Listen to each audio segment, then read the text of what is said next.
दादा मला आपलं नाव सांगा आणि आपलं गाव कुठलं तेही सांगा. माझं नाव तात्या गायकवाड. मी राजुरीकर आहे.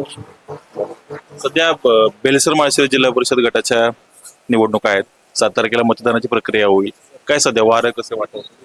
वार भाजपच्या दिशेने चांगलं वार आहे. कारण त्यांचा विकास आम्ही पाहिला जवळ.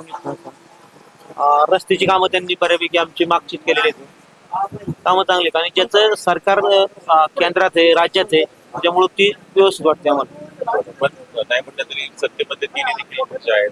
राष्ट्रवादी असेल, त्यानंतर शिवसेना असेल, भाजप असेल, तिघांमध्ये देखील लढत आहे. मग कुठली बरोबर. कामं कोणी केली याचा क्लेम नक्की कोण करणार? आणि कुठली कामं करण्यापेक्षा डायरेक्ट आपण आहे ना, सगळे पक्ष जरी असले तरी एकत्र येऊन ते भाजपच्याच विचाराचे येतं असं झाले आणि त्या भाजपच्या विचाराला आपण तिकडे मतदान करतो. म्हणजे केंद्रात, राज्यात आणि खाली पण सत्ता त्यांचीच असावं असं मला वाटतं. आमच्या बेलसर माळशिरस गटामध्ये चौरंगी लढत बघायला मिळते. बरोबर. पहिल्यांदाच.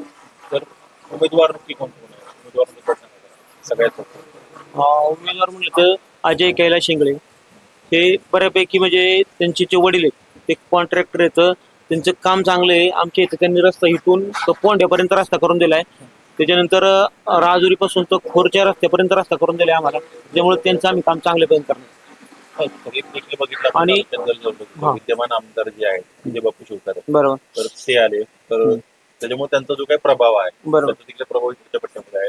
आता काय झालंय, जर विचार केला तर राष्ट्रवादी काँग्रेसचे जर आपण विचार केला तर अजितदादा पवारांचं यावं झाल्यानंतर बरोबर. त्यांच्याबद्दलची एक सहानुभूतीची लाट देखील आपल्याला बघायला मिळते. तर हे अफेक्ट करतील का मतदानावर? तो काही इफेक्ट होणार नाही. त्याचे कारण असं की सत्य ही पहिल्यापासूनच भाजपची इथे आहे. म्हणजे केंद्रात, राज्यात आणि सगळीकडे. त्याच्यामुळे त्याचा काही इफेक्ट फार नाही मोठा होईल असं वाटत नाही आम्हाला.